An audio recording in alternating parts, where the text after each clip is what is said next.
Hi, I'm Captain Michelle Cunningham-Jost, the Sexual Assault Response Coordinator for the 143rd Airlift Wing. I've been asked to cover the differences between restricted and unrestricted reporting, as well as what the SAPR program is responsible and not responsible for. First, I'd like to take the opportunity to identify and thank our volunteer victim advocates. These airmen put in countless hours of training and volunteering their personal time to help our survivors, on top of all of their other duties. I'd also like to thank former SARC, Captain Doug Nesbitt, for his hard work and dedication to the SAPR program, and wish him luck in his future command. So what's the difference between restricted and unrestricted reporting? Restricted reporting is completely confidential. There will not be any kind of investigation, and we can still refer you out for medical and mental health care services. Unrestricted reporting is still confidential, but with a need to know. Your commander will know.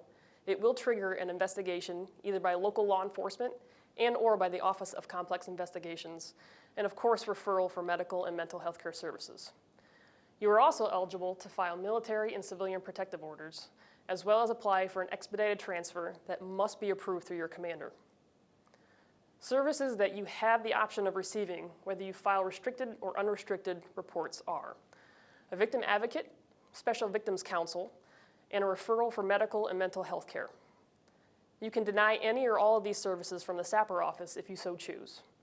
You may also change your restricted report to an unrestricted report at any time. However, you cannot go from unrestricted to restricted. These are the basics for restricted and unrestricted reporting, no matter what your duty status is at the time of the incident. If you are on a Title 10 duty status, you are eligible for the same services I have previously mentioned, but you can now file an LOD through NGB. It's important to remember that to maintain all of your reporting options, it must go through a SARC, victim advocate, chaplain, or healthcare provider. Paperwork, however, can only be completed by the SARC or victim advocate.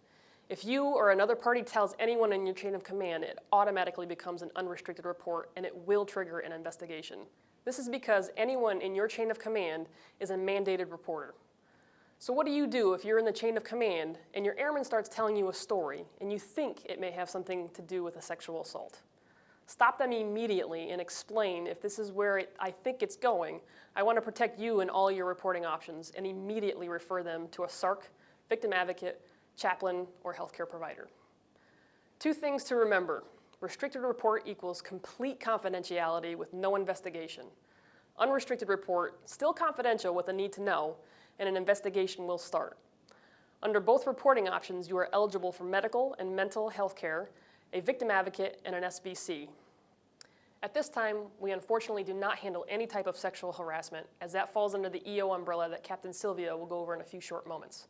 Please feel free to contact me with any further questions regarding the SAPR program. My office is located in P1, room 159, next to the DPH's office, down the medical wing. Or you can call my office at 401-267-3658, or my cell at 401-430-5520. Remember, the behavior you walk by is the standard you set. Hello, I am Captain Roger Sylvia from the 143rd Airlift Wing Equal Opportunity Office. The 143rd Airlift Wing is committed to the fair and equitable treatment of all personnel, by all personnel, at all times.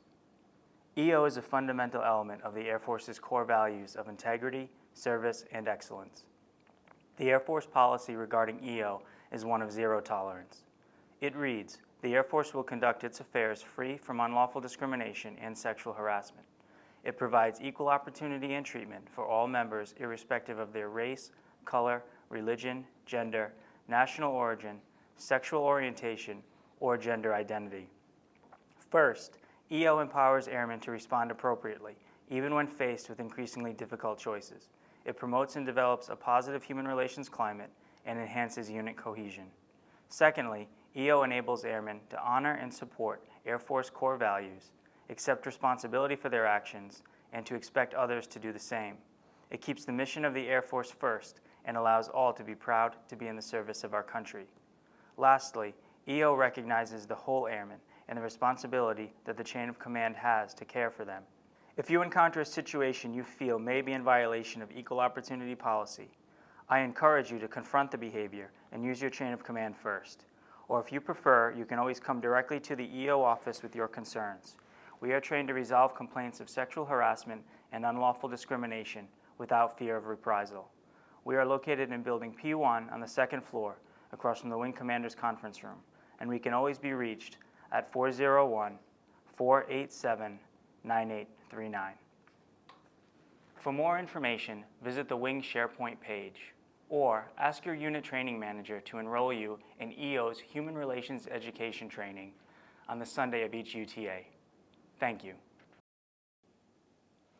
Hi, my name's Kate Rowe, and I'm your new Director of Psychological Health, also known as the DPH for the 143rd Airlift Wing. I've come from Langley Air Force Base in Hampton, Virginia, where I worked with active duty service members for over 2 years in the mental health clinic, and I spent the last year and a half being the DPH for the 192nd Fighter Wing of the Air National Guard, which is located at Langley as well. Although a part of my position is to report to Wing leadership as to broad overall concerns of the 143rd, I primarily see myself that my job is to be your mental health counselor. I can see you, your family members, children, as well as partners, as well as retired Air National Guard service members. The term mental health often gets a bad rap. I see mental health as a state of subjective well-being and the successful performance of mental functioning. What this means is that this results in your being productive, having fulfilling interpersonal relationships, and the ability to adapt to change and cope with adversity, which is all of you are very familiar with, is known as resiliency. I find that there's still a perception and a belief out there amongst the Air National Guard that if you come and you see me, two things are going to happen. One, I'm going to inform your command, and B, it's negatively going to impact your military career. I'm here to tell you that these beliefs and these perceptions, for the most part, are completely false. There are 3 occasions when I do have to break confidentiality. They are, 1, when you've indicated verbally to me, or I have a very strong belief that you are going to hurt and or kill yourself, I have to report that. My job is to keep you safe. 2, if you verbally indicate to me that you're seriously going to hurt or kill someone else. This is known as the duty to warn. And basically, I have to ensure and keep the other person safe. These duty to warn also includes where you've disclosed someone who's being physically, mentally, or sexually abused. The third instance where I'll break confidentiality is where you indicate to me verbally that you're going to do something that would negatively impact and place the mission at serious risk. Under these circumstances, I will disclose to your commander, and it's my duty to keep you and others safe. This is no different than all of you adhering to a wingman concept of CAF, Comprehensive Airman Fitnesses. If you're feeling that you're not coping with daily stresses of your life and that you're becoming more depressed, worried, angry, or anxious, please come out and talk to me. If you're having difficulty sleeping, if you're having difficulty with your partners, with your kids, at your job, your physical fitness, please come and see me. There's no such thing as a minor problem or thinking that what you're feeling isn't serious enough to warrant my involvement.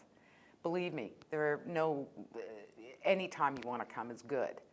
If I can't help you and we can't figure it out, we'll get you the resources you need. I'm located in building P1, which is headquarters, main floor, room 158. My office phone number is 267-3330, cell 862-7602. There's also a side entrance to the building which leads directly into my doorway, so you don't have to go through anything. Everybody remember that mental health is not a static thing. You know, we all go through good times and we go through bad times, and part of just being an adult and living life is experiencing the good and the bad times. So basically, come and see me if you feel that things aren't right. Don't wait till you're in a state of crisis. Come before then. Believe me. Again, I'm confidential, here to help. Have a happy holiday. Today we're going to talk about professional relationships versus unprofessional relationships as discussed in AFI 362909. We're also going to talk about fraternization and what it is and how it can be avoided. We can start by reviewing what a professional relationship is and what that means. A professional relationship is one that contributes to the effective operation of the Air Force. In a professional relationship, each person understands his or her rank and position and respects those of others. On the other hand, unprofessional relationships are those that can detract from the authority of superiors, or they can either result in or reasonably create the appearance of favoritism, misuse of office or position, or abandonment of organizational goals for personal interests. They sometimes can lead to adverse administrative actions. One example of an unprofessional relationship is fraternization. Fraternization is a personal relationship between an officer and an enlisted member that violates the customary bounds of acceptable behavior in the Air Force and prejudices good order and discipline, discredits the armed services, or operates to the personal disgrace or dishonor of the officer involved. Fraternization is not allowed whether on or off duty. So with all these restrictions, when can dating and close friendships ever happen in the military? They're okay as long as they do not adversely affect morale, discipline, unit cohesion, respect for authority, or mission accomplishments. They can never occur between superiors and subordinates within the same chain of command or supervision. As long as we're careful and professional in our relationships with each other, we'll be able to accomplish our mission, make drill weekends more enjoyable, and we'll be more successful in our careers. If you have any questions about anything I've talked about today, feel free to contact the JAG office in Building P1, or you can call 267-3259.